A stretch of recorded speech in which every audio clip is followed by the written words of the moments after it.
তোমাদের ভালোবাসায় ইউটিউব থেকে যে টাকাটা পেয়েছি সেই টাকার থেকে এই টালিগুলো নিয়ে এসেছি।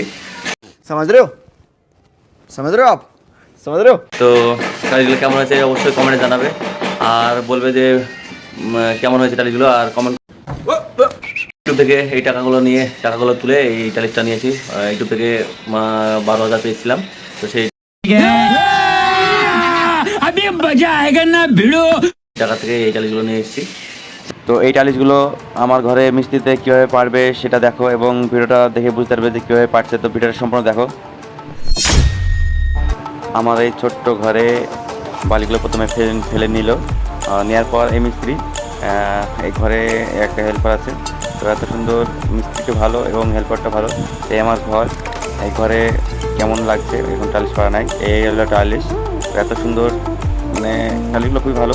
তো প্রথমে বালিগুলো ফেলার পরে সিমেন্টগুলো এই বালির উপরে ঢালবে, ঢেলে বালি সিমেন্টগুলো একসঙ্গে মিক্স করে নেবে, এবং মিক্স করার পর কেমন লাগবে দেখতে তোমরা সম্পূর্ণ ভিডিওটা দেখতে থাকো।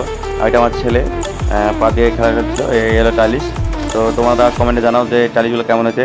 এখন লেভেল পাইপ দিয়ে ঘরটা লেভেল করে নিচ্ছে, টালিশ করার আগে লেভেল করে নিতে হয়, নাহলে বালি কতটুকু কোথায় লাগবে না লাগবে সেটা ভালো বোঝা যাবে না। আর মিস্ত্রিগুলো খুব সুন্দর করে লেভেল করে নিল, এবং লেভেল করে এই বালির উপরে সিমেন্টগুলো ফেলে এই সিমেন্টগুলো মিক্স করে নিল। কত সুন্দর মিক্স করেছে এই হেল্পারটা, খুবই সুন্দর হেল্পার। এবং তোমাদের যদি ভালো লাগে এবং এই টালিশের কাজ দেখে তোমরা অবশ্যই আমাকে কমেন্টে জানাবে, এবং আমি তোমাদের মিস্ত্রির নাম্বার দিয়ে রাখবো কমেন্টে। এবং তোমাদের যদি কোনো রকম প্রয়োজন হয় মিস্ত্রির অবশ্যই আমাকে জানাবে, আমি যোগাযোগ করে দেবো। এবং মিশানো মশলার উপরে বেশি জল দেওয়া যাবে না, কারণ এতে মশলাগুলো বেশি নরম হয়ে যাবে, নরম হয়ে গেলে টাইলিশ ভালো বসবে না। তো এই মিস্ত্রি এই ডাব্বাতে জল ধরে নিল। তোমাদের সাপোর্টে, তোমাদের ভালোবাসায় ইউটিউব থেকে যে টাকাটা পেয়েছি সেই টাকার থেকে এই টালিগুলো নিয়ে এসেছি। তো টালিগুলো কেমন হয়েছে অবশ্যই কমেন্টে জানাবে, আর বলবে যে কেমন হয়েছে টালিগুলো, আর কমেন্ট করবে যে ইউটিউব থেকে এই টাকাগুলো তুলে এই টালিটা নিয়েছি। ইউটিউব থেকে 12,000 পেয়েছিলাম, তো সেই টাকা থেকে এই টালিগুলো নিয়ে এসেছি। তো তোমরা বেশি বেশি শেয়ার করো, এবং আমার ভিডিও দেখে সাপোর্ট করো, এবং কমেন্ট করো, আর অবশ্যই চ্যানেল সাবস্ক্রাইব করে রাখবে, এবং ভিডিওটা সম্পূর্ণ দেখো। বালিগুলো মেশানোর পর সে চারিদিকে ছড়িয়ে ছিটিয়ে দিচ্ছে এবং কোদাল দিয়ে। তো সম্পূর্ণভাবে ছিটিয়ে না দিলে এবং পাট্টাগুলো মানে বসবে না।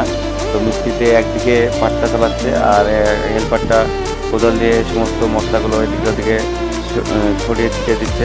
তো এবং এত সুন্দর করে পাট্টা দিয়ে সমান করা হলো, এরপরে টালিগুলো বসানো হবে।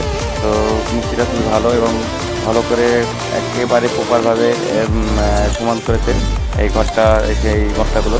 তো মশলাগুলো সমান করার পরে এরপরে টালিশ বসবে, এই হলো মিস্ত্রি আমাদের। তো মিস্ত্রিতে এত সুন্দর কাজ করে, এবার ভিডিওটা দেখলে বুঝতে পারবে। এই যে আমাদের টালিশ প্রায় হাওয়া মুখো, মানে এত সুন্দরভাবে সমান করে টালিশগুলো বসিয়ে নিল প্রথমে, এবং নেওয়ার পরে ফাইনালি লুক দেখতে হবে। এরপরে এত সুন্দরভাবে বসাচ্ছে মিস্ত্রিটা, এত সুন্দর মিস্ত্রি। এবং তোমাদের যদি প্রয়োজন হয় অবশ্যই আমাকে কমেন্টে জানাবে, আমি তোমাদেরকে নাম্বার কমেন্টে দিয়ে দেবো। তো মিস্ত্রিগুলো খুব সুন্দর মিস্ত্রি, এবং ফাইনালি কাজটা হয়ে গেছে এই টালিশগুলো। তো এরপরে আমি জল দেবো এইতে, মানে জল না দিলে এই টালিশগুলো মানে ভিতর শক্ত হবে না। তো এটা হালকা করে জল দিয়ে নিলাম, এবং জল দিলাম হালকা করে। তো আর এক বালতি জল নিয়ে আসবো, তো এবং এই জলটা সম্পূর্ণ ঢেলে দিলাম। তো ভিডিওটা অবশ্যই ভালো লাগলে কমেন্টে জানাবে যে কেমন হয়েছে, এবং যদি ভিডিওটা ভালো লাগে অবশ্যই কমেন্ট করবে, এবং চ্যানেলটি সাবস্ক্রাইব রাখবে। তো টাটা, বাই বাই।